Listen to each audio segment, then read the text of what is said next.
A very good day, Dr. Asong. I'm Radhika. Today, I and my fellow group mates Lily, Zulfika, Haikal, and Narmada would like to present on 5 common workplace issues. So, let me get into the introduction first. Next slide. Work is a significant part of people's life. It makes us to be stable financially and lead us to a stable community life. Since half of the adult life is spent at workplace, it could be a very crucial location to give us both pros and cons effect. Since we are explaining about the issues at workplace, we have chosen the 5 main problems that individual can face, which would be workplace discrimination, bullying, racial prejudice, lack of motivation, and sexual harassment. The next slide it would be the first issue that we'll look into. Bullying generally happens in the form of actions or by giving verbal statements. It actually gives us an impact to individuals psychologically and makes them to have the attitude of being withdrawn from others, which is isolation. It also happens because of negative physical contact. Bullying is described as a pattern of behavior that is intended to intimidate, humiliate, offend an individual or group of people. It comes in a variety of work settings, like it happens to interns, volunteers, and even it happens to permanent staffs. So the theory that can be used to describe this workplace issue is Mazirov transformational theory. This theory is applied when an individual outlook as a result of life-changing event, which will lead to important changes in a person's action and attitudes in the forms of learning. The next slide would be about common forms of bullying, which is, it could be verbally, intimidating, related to work performance, retaliatory, institutional bullying. Verbally is something to do with gossiping or mockery. Intimidating, invasions of others' privacy. Related to work performance could be like sabotage or inappropriate blame. Retaliatory is deception or denial of promotion. Institutional bullying could be workplace supports bullying. So the next slide would be about what are the effects of workplace bullying. It can affect physically, mentally, and also effects at the workplace.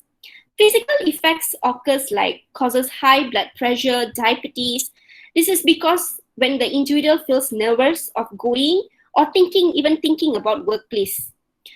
And they could even have sleeping difficulties, so which will lead to headaches. The next would be psychological effects, which occurs in the form of depression and stress. And it causes like low self-esteem and have self-doubt. Effect at workplace is due to legal fees, or individual can suffer from financial loss.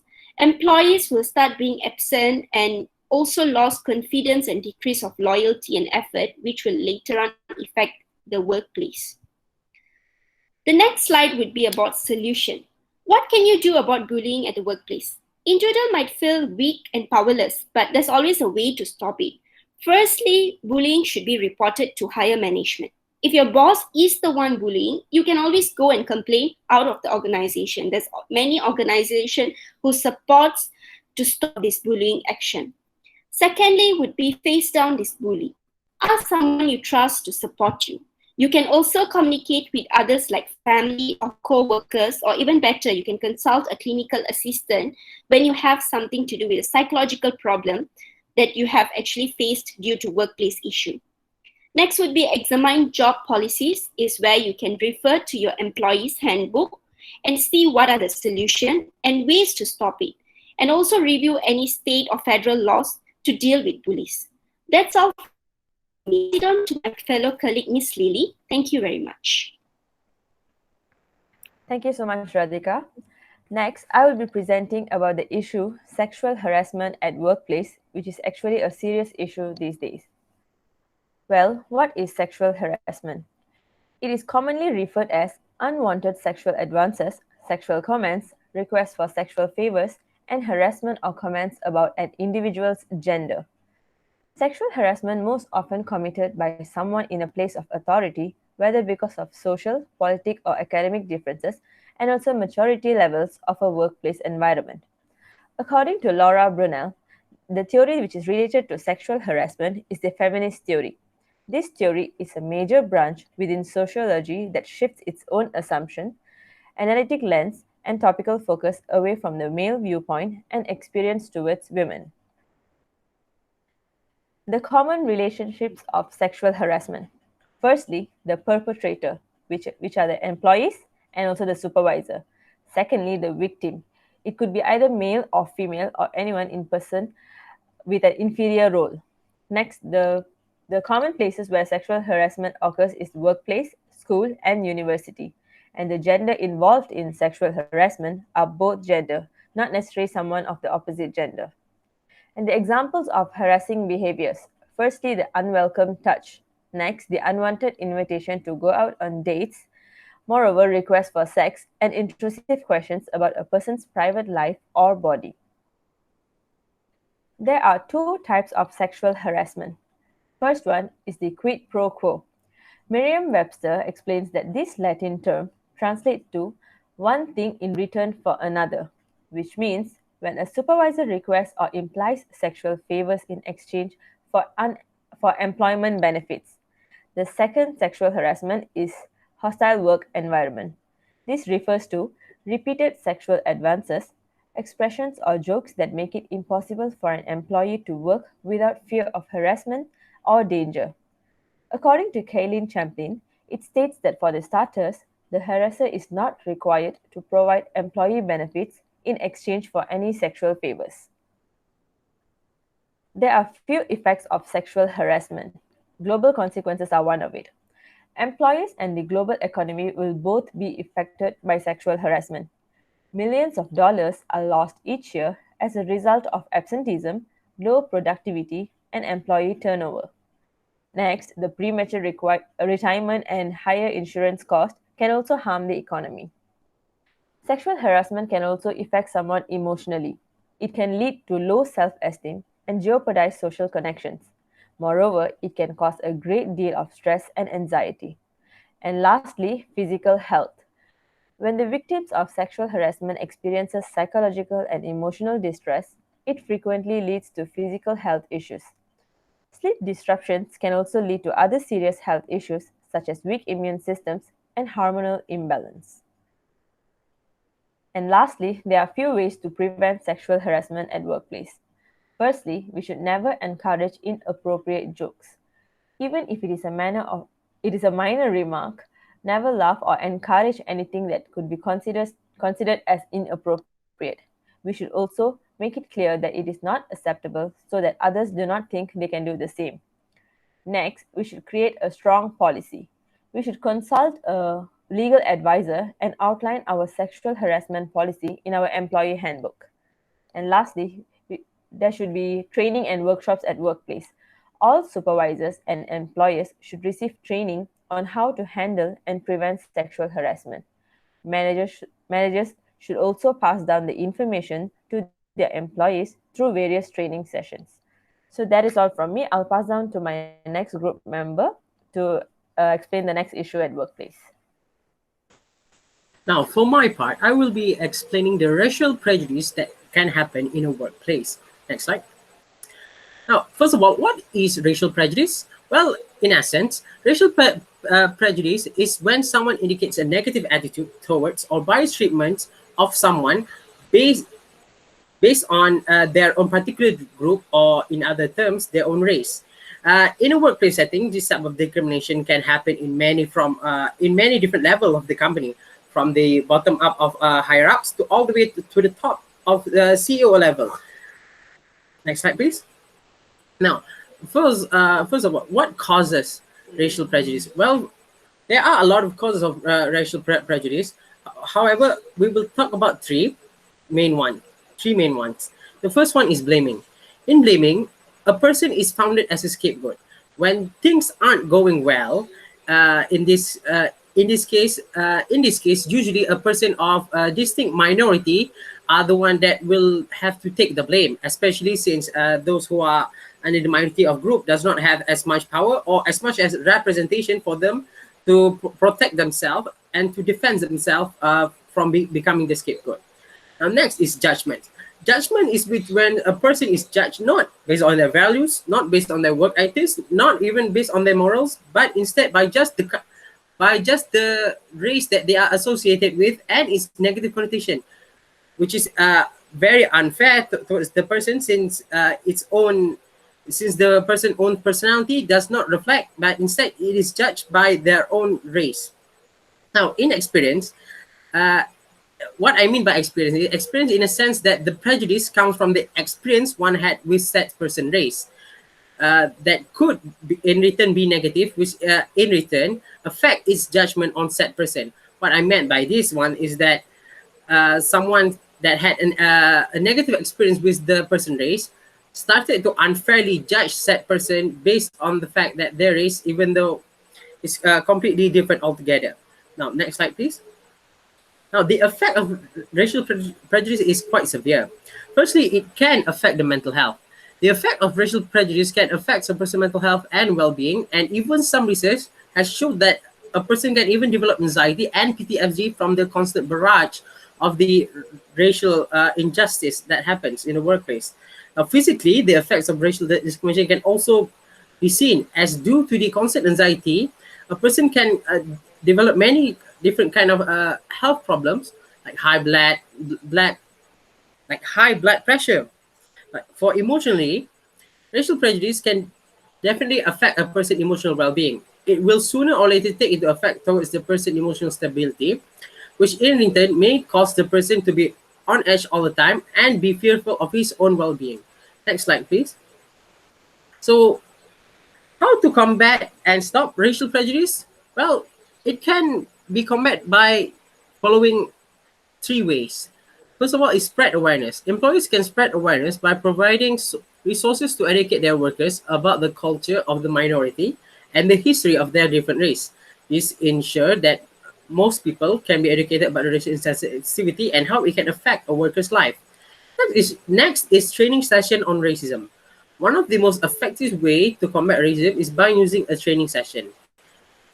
A company can use its resources in order to make its workers understand the problem and make sure that that said employee is properly trained to handle it. Now, for punishment, although this might, in my opinion, it should be as a last resort, it can definitely stop racial prejudice in the workplace. Imagine, for instance, maybe said the employer can maybe gives out fines towards the worker, maybe report him to HR, or even as a last effort, fires said worker for his racial insensitivity. Although it should be used sparingly, as misuse of it could involve an internal problem. All right, that's my last part. I will next pass it on to my friend Narmata. Thank you, Haikal. I would like to talk about workplace discrimination. Discrimination referred as treating a person or group less favorably than another person or group due to their circumstances or personal characteristic. This includes a person, race, age, religious belief, gender, sexual orientation, marital status, pregnancy, political belief or activity, union membership of or activity, impairment or disability, which is whether it's temporary or permanent, or obligations as a parent or a carer. It can be direct and indirect. The direct is in the form of treating a person with a particular attribute differently than a person without that attribute. For example, not hiring someone of a certain religion. It can be also indirect, which is in the form of imposing a requirement that someone with a certain attribute cannot comply with. For example, using hiring criteria that adversely impacts any protected category under the law. Next slide, please. The next part is the types of workplace discrimination, which is very common. The first one is the retaliation discrimination, which is possible, is by the far the most prevalent form of discrimination. This explains why workers are often unable to complain about the mistreatment, whether it's a wage or hour discrepancies, a lack of promotion, a bad working climate, intimidation, or also harassment. The next is this racial discrimination. Racial discrimination still exists in Malaysia. It is rearing its ugly head more often and overtly in the current political environment. Many who discriminate at work, even though they are aware that they are violating the law, do so in subtle way. As a result, an organization can employ a token person of a color but never treat him or her with a respect that she deserves. The next part is the disability discrimination. Despite the fact that the majority of people favor treating people with disabilities fairly, disabled people have a harder time finding employment and still face discrimination in the workplace. The next part is the sexual discrimination. There has been significant change in the field of sexual harassment. Most workers still face an uphill struggle. In fact, there are far too many workplaces women are still abused, and income disparities between men and women are still a serious problem. The last part is the age discrimination. Many employees, particularly those in the technology industry, engage in ageism without even realizing it. They always presume that the people over a certain age, regardless of their qualification or demonstrated skills, would be unable to keep up with their younger employees. They may also believe that bringing in order employees would make their business seem old fashioned rather than the creative and inclusive. Next slide. Okay. Next, I would like to talk about the effect. There are three types of effect, which is mainly I concern about, which is the health concerns. It is increase the stress level, which can lead to more health issues for those who have been directly targeted. Excessive stress has been shown to decrease sleep quality and contribute to overeating and undereating. After performing these bad habits, a person become very chronically ill. The next is the financial loss. Discrimination may also have a significant effect not only a single person, but also on a company as a whole. An employee quits because of she is harassed. For example, the company would have to spend money to find and train a new employee. The last effect is the moral decline. Employees may become resentful of the management team and other employees who profit from the discrimination if they believe they are not being treated equally. This permissive attitude can have an impact on how well employees perform, which in turn can have an impact on a company's overall success. Next slide, please. Next, I would like to talk about the prevention of workplace discrimination. First of all, have to educate all the employees about the discrimination. Second, encourage employees to value and appreciate one another's difference. Third, respond to any evidence or improper behavior or complaints. Fourth, respond to any discrimination allegation or promptly and confidentially. Uh, the fifth is the fifth, create an anti-discrimination policy in the workplace and ensure that the workplace procedure is followed, and also review the policy on a regular basis to ensure that it remains successful. The last is by training the supervisors and managers on how to respond to discrimination in the workplace. Next, I would like to pass to my next colleague, Zulfika. Okay, thank you. Now I'll be talking about motivation in the workplace. Now, what's motivation? Well, motivation is a psychological force that generates complex processes of goal-directed thoughts and behaviors. Within a work setting, work motivation is a set of energetic forces that originate within individuals, as well as in their environment, to initiate work-related behaviors and to determine their form, direction, intensity, and duration. Now, a lot of us can often feel demotivated in the workplace. This comes from many reasons. Among most common ones are no room for flexibility, lack of vision, feelings of being underappreciated at work, there are no career developments in your life, poor management skills in the workplace, conflict in the workplace, and heavy workload. Now, these are just some of the most common ideas, but there are a lot of other factors which can cause demotivation. A lot of the times it leads to serious and negative consequences. When demotivation sets in a workplace, it's a domino effect. A single worker can have an effect on another worker, and so on and so on, until the entire staff will be affected. They not only harm the company, but also themselves. Because when an employee is dissatisfied, they become disillusioned with their work. They'll be less productive, they'll start hating their company, they'll be less than perfect, they'll even start looking for other places of work. And their bad attitude will lead them to more trouble than they would like. And this not only harms the place they're in, but also them in the long term. Especially if they keep focusing on the negative emotions coming from the workplace. Because it will just follow them back home And by focusing too much on it, it will come what is known as burnout. Now, burnout is when employees will become physically and emotionally tired from the stress of their work, and this will create greater harm into their lives, which they will never intended. Now, to actually overcome these problems in the workplace, one needs to learn how to become motivated. And the best way to become motivated at work, first, is to set realistic goals, which is realistic and achievable. Oftentimes, we are faced with unbelievable settings and goals by our bosses in the workplace, and so it's difficult to keep up, even achieve it. So the best thing you can do is communicate with your bosses and tell them what you need and set realistic goals so that they can actually strive and plan and work hard towards it and not feel burned out from the impossible workload. The second is to create a reward system.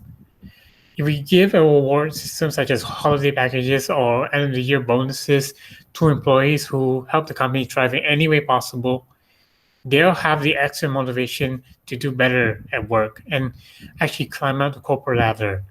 This is one of the best ways to help keep an employee in line and become motivated. The third, give greater autonomy. Whenever we're at work, one of the reasons we're demotivated is because we feel suffocated by the workplace environment, by the culture, by anything. If a higher level employee gives more autonomy to a lower level employee, they'll have more freedom to do whatever they want and how they want in how they affect their work. And due to the trust and responsibility given to the employees, they become more motivated to do it right. Lastly, employees should celebrate when they achieve their work.